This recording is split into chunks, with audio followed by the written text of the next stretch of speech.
setting her grandmother's diamond sooner than expected. 5 years of marriage deserved something special. When I pulled into the restaurant parking lot, I spotted Melanie's car immediately, parked next to Jake's unmistakable red Mustang with the custom plates. Through the tinted windows of his car, I could see them. My wife's head thrown back in laughter, her hand on his chest, their lips meeting in a kiss that wasn't meant for strangers to see. I sat there, engine idling, watching them for exactly 3 minutes and 27 seconds. Then I took a photo, turned off the car, and walked away with the small velvet box still in my pocket. That was the moment I decided my wife wouldn't just leave me, she would lose everything. My name is Ethan Harper. Once upon a time, I was Staff Sergeant Harper, Marine Corps combat engineer. I specialized in route clearance, finding and neutralizing IEDs so other Marines could travel safely. I was good at my job, patient, methodical. I could spot the slightest disturbance in the dirt that others would miss. That attention to detail saved lives. Melanie and I met during my second leave from Afghanistan. She was tending bar at a place near Camp Lejeune, all bright smiles and honey blonde hair. I wasn't the only Marine trying to get her attention that night, but I was the one she gave her number to. "You're different," she told me later. "You actually listen when I talk." We dated for 8 months before I proposed. When I deployed again, she wrote me every week. Care packages arrived like clockwork. She sent photos of the small house she'd found for us, asking my opinion on paint colors and furniture. In my darkest moments out there, thoughts of Melanie kept me going. "Just 9 more months," she'd write, "and then we start our real life together." Our wedding was small but perfect. Her in a simple white dress, me in dress blues. When we said our vows, I meant every word, in sickness and in health, for better or worse. Till death do us part. For 3 years we were happy, or at least I thought we were. I made Staff Sergeant. She started a small social media consulting business. We talked about children, planned vacations, built a life. Then came my 4th deployment. 2 months in, our convoy hit an IED that had been missed during route clearance. I don't remember the explosion. Just waking up in Germany with partial burns on the left side of my face, a broken femur that would never heal quite right, and the new stutter that emerged when my brain tried to form words. Melanie flew to be with me.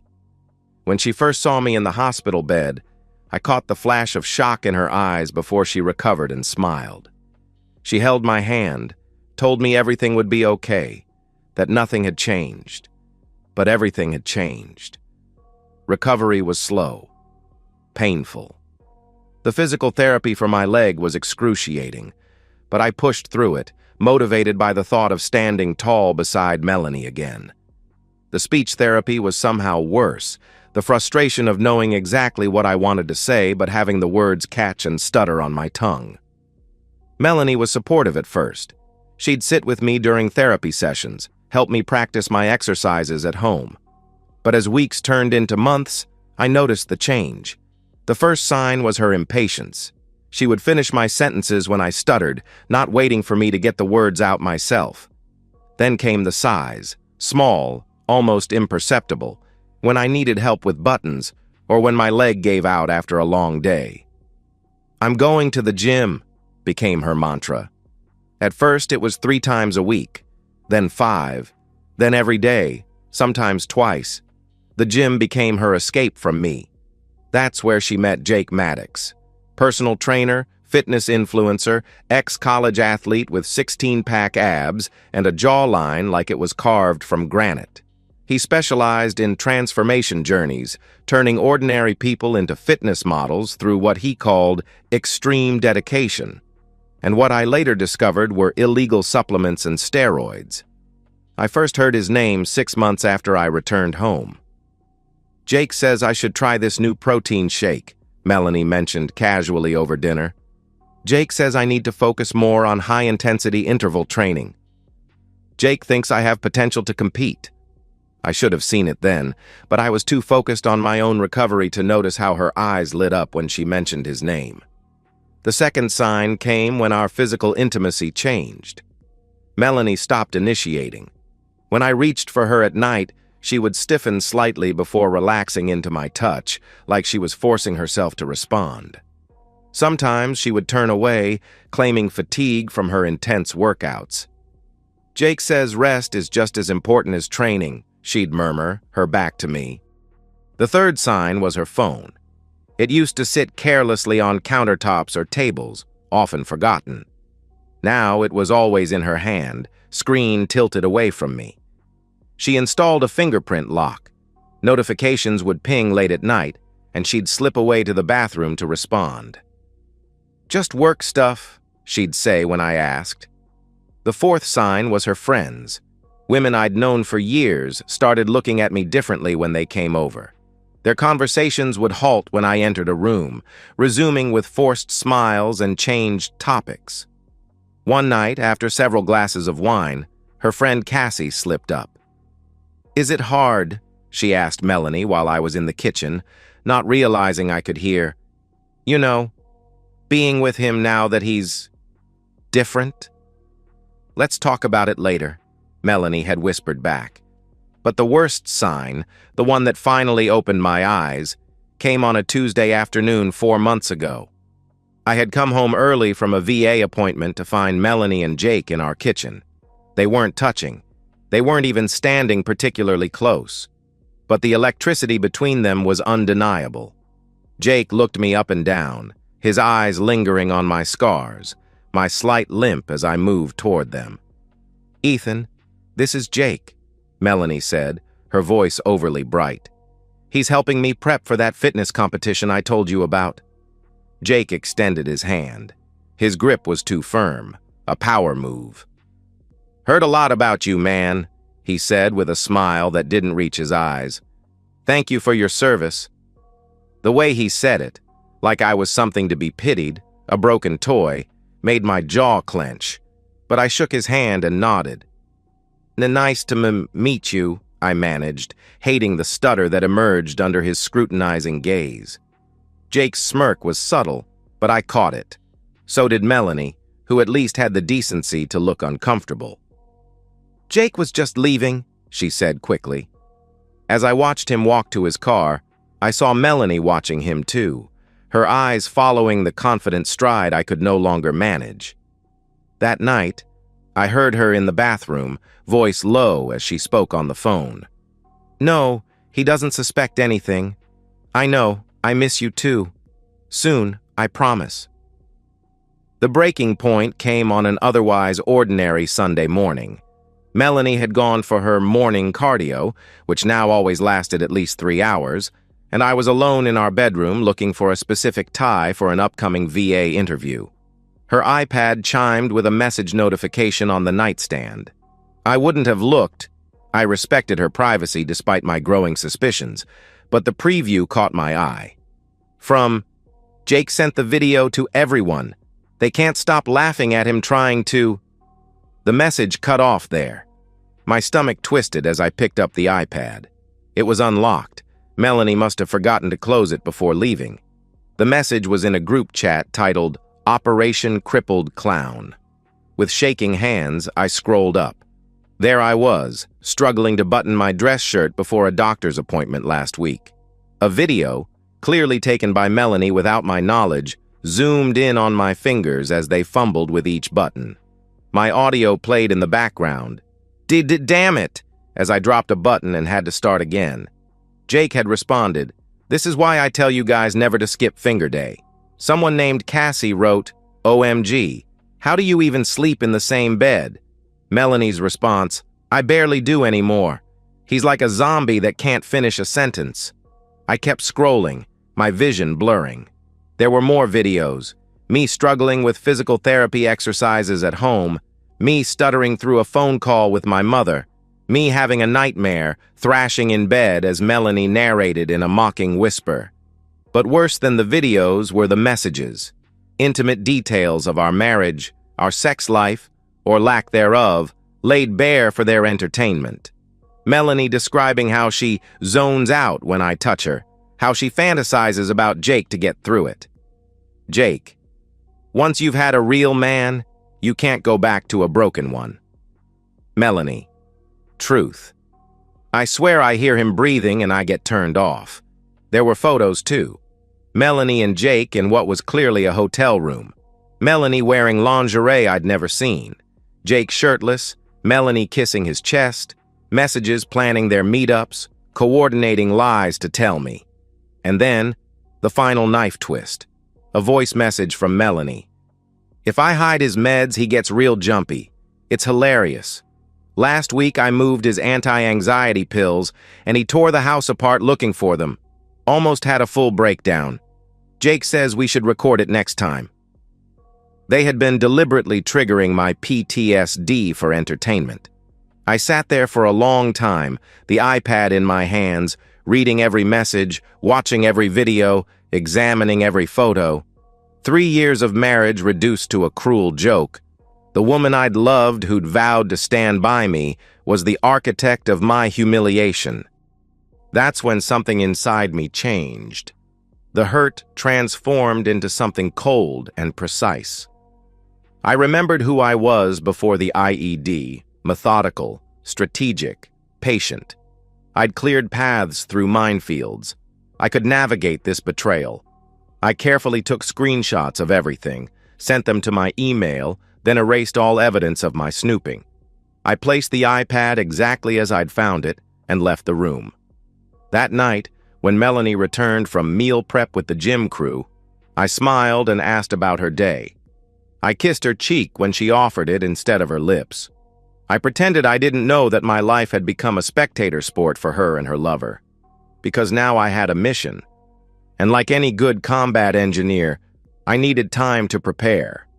My revenge wouldn't be swift or emotional. It would be calculated, comprehensive, and complete. I would dismantle their lives with the same precision I once used to dismantle explosives. First, I needed to gather more evidence. The group chat had given me a starting point, but I needed to understand the full scope of their betrayal and find any vulnerabilities I could exploit. I installed a keylogger on our home computer, the one Melanie used for her social media consulting work. Within days, I had her passwords to everything: email, social media, cloud storage, banking. What I discovered was worse than I imagined. Jake wasn't just a personal trainer. He was running a side business selling illegal steroids and testosterone to his clients, including numerous underage kids trying to get their dream body. Melanie was helping him manage this operation, handling the money through her legitimate business accounts to obscure the source. They were planning to leave me, but not until they had enough saved for Jake to open his own gym. My disability benefits were helping fund their dream while they mocked me behind my back. I documented everything methodically: financial records showing suspicious transfers, text messages arranging drug deals disguised as supplement consultations, emails between Melanie and Jake discussing how to hide their income from taxes. But I needed more than digital evidence. I needed witnesses, people who would corroborate my story when the time came. I reached out to a Marine buddy who now worked in journalism, specializing in exposés of health and fitness scams. I contacted a lawyer who specialized in divorce cases involving financial fraud. And most importantly, I connected with a detective in the local PD's narcotics division who had been trying to crack down on performance-enhancing drugs being sold to high school athletes. My plan had 3 phases. Prepare myself. While gathering evidence, I would accelerate my recovery without Melanie noticing. I increased my physical therapy sessions, telling her they were PTSD support groups. I found an experimental speech therapy program through the VA that yielded remarkable results when I fully committed to it. I started strength training during the hours she was with Jake, build the case, compile irrefutable evidence of their emotional abuse, financial crimes, and drug dealing. Create a comprehensive package for law enforcement, complete with timestamps, locations, and supporting documentation. Spring the trap. Wait for the perfect moment, a public event where their humiliation would be complete. Then bring it all crashing down at once. For 4 months, I lived a double life. To Melanie and Jake, I remained the struggling, oblivious husband, deteriorating physically and mentally. They grew bolder, sloppier. Melanie would invite Jake over when she thought I was at therapy. They sometimes had sex in our bed while I was supposedly at VA appointments. Meanwhile, the real me was getting stronger, more focused. My speech improved dramatically with intensive therapy. My leg would never be perfect, but daily targeted exercises had substantially reduced my limp. I could now walk without a cane when I concentrated. The trigger for the final phase came when I discovered they were planning a launch party for Jake's new brand of all-natural supplements, products I knew contained illegal substances. The party was invitation only, at an upscale venue downtown. Melanie had RSVP'd as a single attendee. The invite she forwarded to their group chat included a note from Jake, VIP only. Real achievers and the women who deserve them. No weaklings, no war ghosts, no pity projects. They were launching their future on the day of our wedding anniversary. It was perfect. I spent the final week before the party finalizing details. My journalist friend was positioned to publish a comprehensive expose the morning after the event. The narcotics detective had obtained a warrant based on the evidence I'd provided. My lawyer had divorce papers drawn up, along with documentation for a civil lawsuit against Melanie for emotional abuse, defamation, and illegal surveillance. The night of the party arrived. Melanie dressed carefully in our bedroom, wearing a new dress I'd never seen. "Hospital fundraiser?" She lied smoothly when I asked where she was going. "Probably will be late. Don't wait up." I nodded, playing my part one last time. Have fun, I stuttered deliberately, watching her barely concealed wince at my speech. After she left, I transformed. I showered and shaved completely, revealing the full extent of my facial scars rather than hiding them behind the beard I'd grown. I put on my best black suit.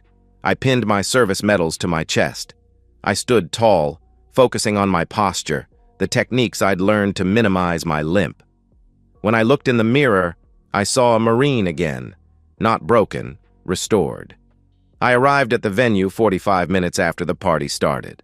The bouncer checked the guest list, not finding my name. "I'm with Jake Maddox," I said clearly, no stutter in my voice. "Staff Sergeant Ethan Harper. I believe my wife Melanie is already inside." My confidence and the medals on my chest did their job. He nodded and let me pass. Inside, the party was in full swing. Fitness models and influencers mingled with potential investors. A DJ played pulsing music while promotional videos for Jake's new supplement line played on massive screens. I spotted them immediately. Jake at the center of attention, his arm around Melanie's waist, her head on his shoulder as they laughed with their circle of friends. She wore my grandmother's diamond necklace, the one she'd told me was too old-fashioned to wear anymore. I walked steadily through the crowd. People turned to look, conversations faltering as I passed. I made eye contact with the journalist who had positioned himself near the DJ booth as planned. He nodded almost imperceptibly. Then I reached their circle. Jake saw me first, his expression freezing in mid-laugh. Melanie followed his gaze, her face draining of color. "Hello, everyone," I said clearly, my voice strong and steady. "Sorry I'm late." Jake recovered first, his arm tightening around Melanie. "Ethan, man, what are you doing here? This is a private event." "I know exactly what this event is," I replied, looking directly at him. "It's the beginning of the end." Melanie stepped forward, anger replacing her shock. "You need to leave. You're embarrassing yourself." I smiled.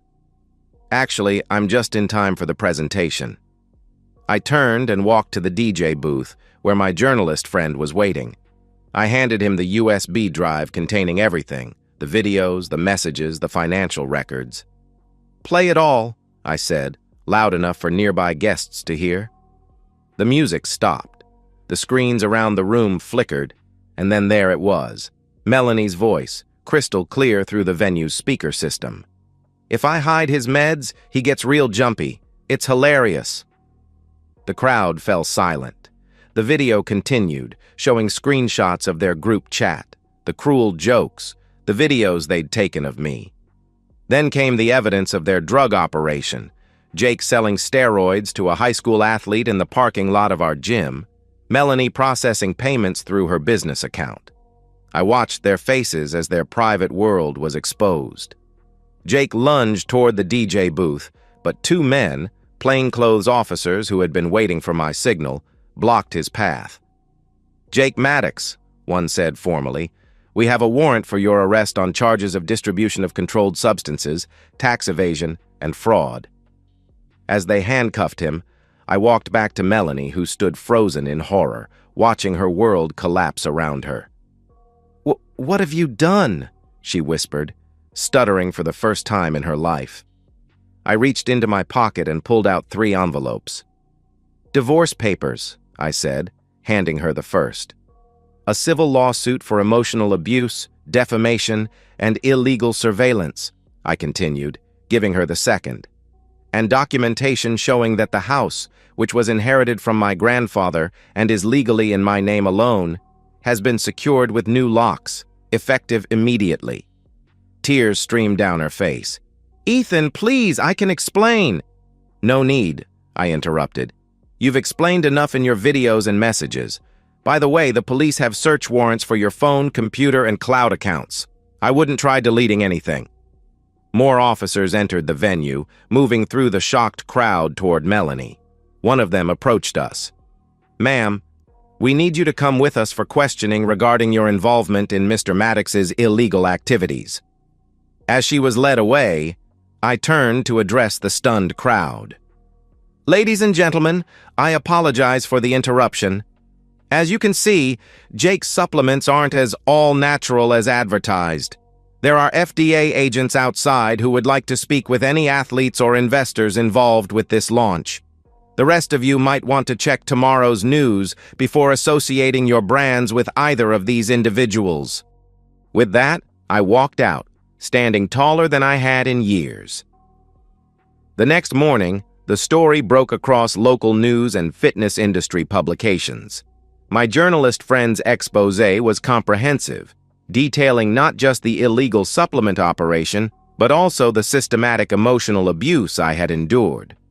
Jake was denied bail due to the extent of his operation and evidence that he had been planning to flee the country. He eventually pleaded guilty to multiple felony charges in exchange for a reduced sentence, still 8 years in federal prison. His assets were seized, his gym shut down, his social media empire deleted. Melanie avoided criminal charges by cooperating with prosecutors, but the civil consequences were severe. The divorce was finalized quickly, with the judge awarding me everything. The lawsuit for emotional abuse resulted in a judgment that would garnish her wages for years to come. Every brand she had worked with dropped her immediately. In a desperate attempt to salvage her reputation, she posted a tearful video online claiming she was also a victim of Jake's manipulation. The internet wasn't kind. The comment sections filled with veterans and their families defending me, fitness industry professionals distancing themselves from her, and former clients demanding refunds for the consulting that had been a front for illegal activities. 2 months after the launch party, I ran into Cassie, Melanie's friend from the group chat, at a coffee shop. She looked away, trying to avoid me, but I approached her table. "Hello, Cassie," I said, deliberately allowing a slight stutter into my speech. She flinched, unable to meet my eyes. "Ethan, I'm so sorry about everything." I sat down across from her. "No, you're not. You're sorry you got caught. There's a difference." "You've ruined her life," she whispered. "She's living in her sister's basement. No one will hire her." I leaned forward. "She ruined her own life when she decided to mock a wounded veteran for entertainment, when she helped sell steroids to teenagers, when she violated every vow she ever made to me." I stood up, no trace of a limp in my movement. "Actions have consequences, Cassie. Remember that the next time you decide to join an Operation Crippled Clown." As for me, I found peace. The experimental speech therapy program asked me to become a mentor for other veterans with similar injuries. I accepted, finding purpose in helping others reclaim their voices.